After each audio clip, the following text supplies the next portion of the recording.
एक बार की बात है, जादूपुर नाम के एक गांव में करतब दिखाती एक औरत एक रेड्डी के लिए गांव में आती है।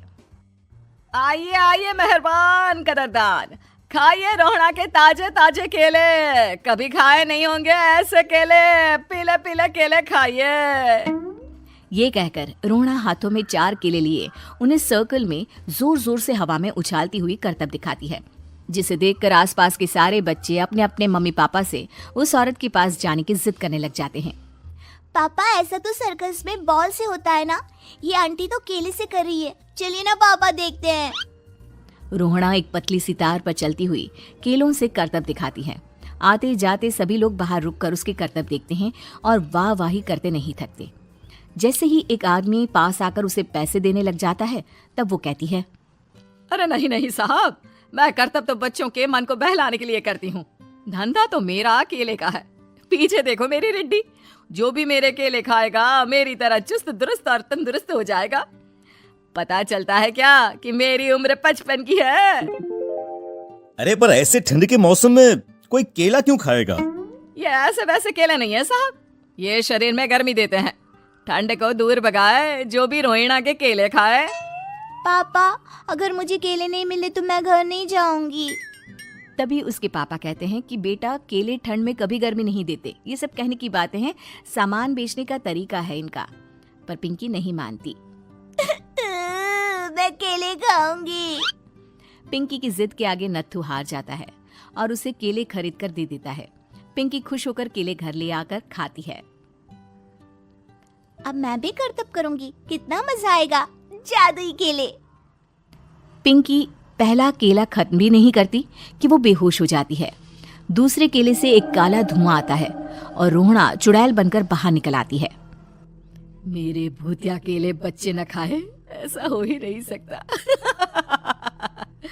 जादूपुर वालों, कब तक बचोगे? आ गई हूं मैं रोहड़ा, जिसका कोई नहीं कर सकता सामना।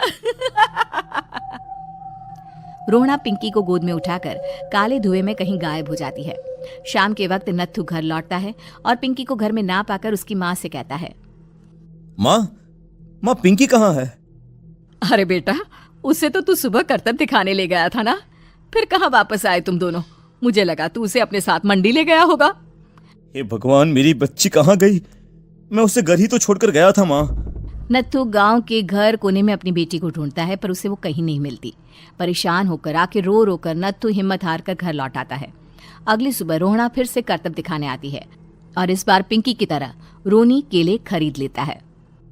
50 रुपए दिए थे पापा ने, सारे पैसों के मैंने केले खरीद लिए हैं। अब मैं भी आंटी की तरह ही करतबबाज बन जाऊंगा।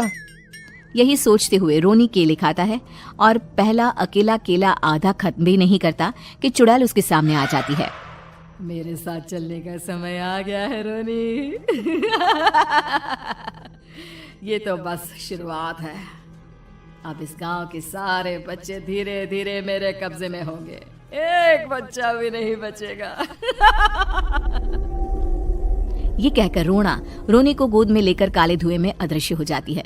इसके बाद हर रोज गांव में से कोई ना कोई बच्चा गायब होता, पर ऐसा क्यों हो रहा है किसी को भी समझ में नहीं आ पा रहा था। रोज की तरह अपनी बेटी पिंकी की तलाश में नत्थू गांव के एक तालाब के पास बैठा रो रहा था। कहाँ गई मेरी पिंकी?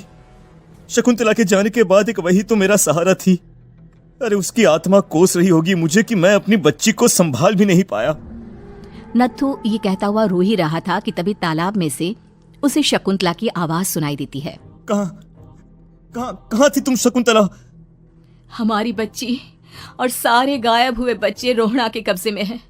वो बच्चों को जो केले देती है उससे बच्चे बेहोश हो जाते हैं और उसके कब्जे में आ जाते हैं और वो उन्हें ले जाकर काली दुनिया में ले जाती है।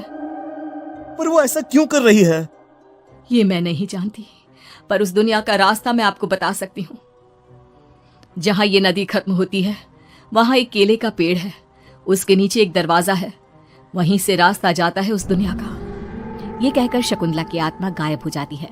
गांव के सभी लोग झुंड बनाकर उसी रास्ते से काली दुनिया में चले जाते हैं और वहां देखते हैं कि सारे बच्चे वहां काम कर रहे थे। पापा, मुझे ले चलो यहाँ से। पापा, पापा। सभी बच्चे अपने मम्मी पापा से लिपट जाते हैं। तो तुम लोग यहाँ तक आ गए? क्यों हमारे बच्चों को पकड़ लिया तूने? तुझे शिकारी बनाना है तो ले, हम सब आ गए हैं, हमें खा ले। नहीं, मुझे बच्चे चाहिए। मेरे बच्चे के बदले तुम लोगों के बच्चे। क्या मतलब? मैं इसी गांव में रहने वाली एक औरत थी। केले की चोरी के इल्जाम में मेरे बेटे को गांव वालों ने इतना मारा कि वो मर गया। उसी दिन मैंने ठान लिया कि गांव वालों का भी वही हाल करूंगी।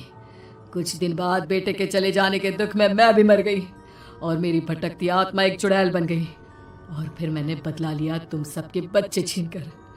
बर्दाश्त नहीं कर पाए ना? सोचो मुझ पर क्या बीती होगी।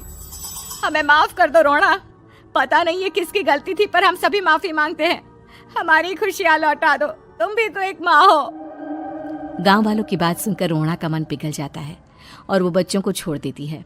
उसके बाद काली दुनिया बच्चों के लिए जादुई दुनिया बन जाती है। अब कोई भी कभी भी वहां आ जा सकता था।